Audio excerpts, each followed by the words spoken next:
Thanks to everybody for joining us for the first part of our Start Network Assembly 2024. We spent the last few hours virtually connecting on some of the issues that we care about the most. And for me, it was a fantastic set of discussions, a fantastic morning here in the UK. My head is spinning with all of the great ideas that I've heard about, but my heart is also really full from the passion and the compassion with which all of our speakers entered into these discussions. So I hope that you joining have all had as good a time as I have.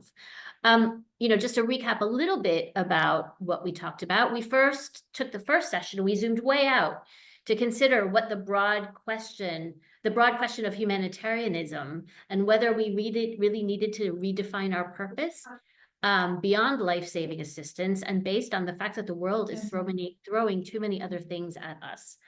In the second session, we discussed what systems change means in terms of reframing our purpose, power, resources, and relationships, and launched our systems change playbook to support how we can think more practically about what system change means in the humanitarian sector and what we as civil society organizations can do about it. We heard about what systems change looks like through the eyes of our hubs, 3 of our hubs in the Philippines, Democratic Republic of Congo, South Sudan. And just now we heard about Hub Health Check, which is a mutual accountability mechanism for hubs, by hubs, and with hubs based on shared and non-negotiable values. So what we wanted to do in this session is hear from one of our members to hear what it felt like from a member's perspective to be part of these discussions and what we should all be taking away. So I'm proud to introduce Idris Dar from WASDA in Kenya and in Somalia. Idris is a Start Network member. He is a leader in our Somalia hub, and he's been with us listening all morning, and in fact was a panelist with me at the very beginning of the day. So he's had a long day with us so far. Idris, can you, I don't know, what are some of your reflections of this first part of our Assembly 2024? Over to you. Thank you very much. I have 4 or 5 points. Reflections and what I took away from the day. First, one thing that came out glaring is that our system is expensive, too expensive to respond to expanding needs. 1, because of politics. 2, because of red tape and bureaucracy. 3, bias. 4, lack of fulfilling commitments. Inefficiency. So our system is very expensive. And that has pointed to the need for system paradigm shift. There must be change. And I have also been in other forums and coordination mechanisms. This system change is not only reflected by us, South Network, but is being felt now in the long run, even by the UN. There's a recent evaluation report that was done in Somalia for the last, the long drought that was there. And some of the recommendation of that report was even aligning life-saving assistance to long-term vision. One of the recommendations was review UN security management system because it's too cumbersome, it's too restrictive. And then another one was it's remind coordination. So that report was telling the US to reduce all these coordination mechanisms you have by half, do away with them, remove all this middle forum.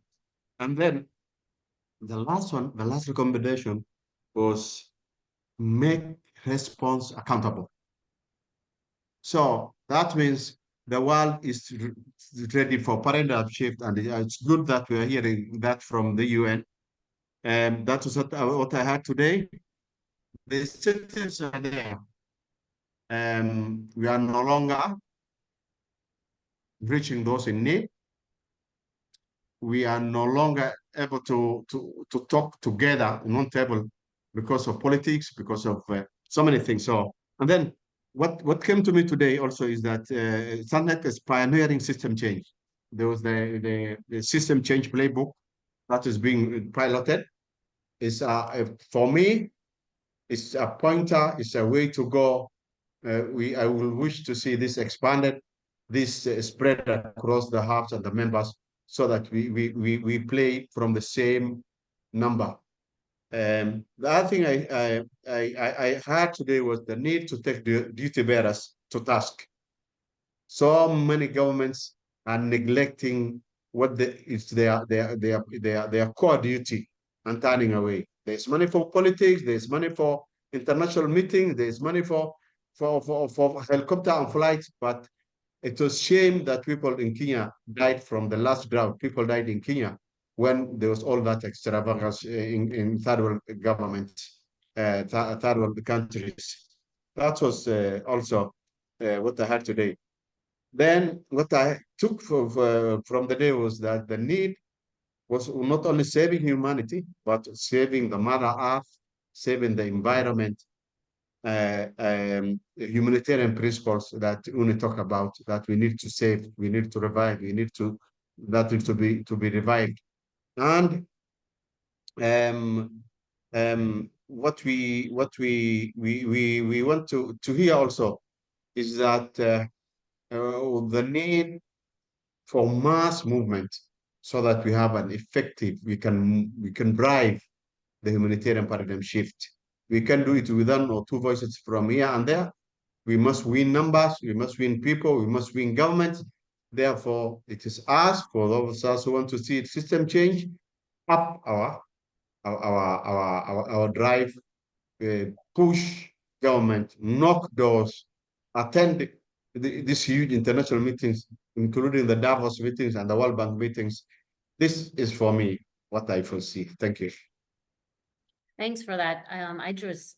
So just to recap a little what you said takeaways from today are the system is expensive, that we need to do more to hold duty bearers to task, that we have to think beyond humans in our humanitarianism, but think also about the earth in which we live, and the ecosystem, and the cosmos, I suppose. If you're in Central America, you'd think of it that way.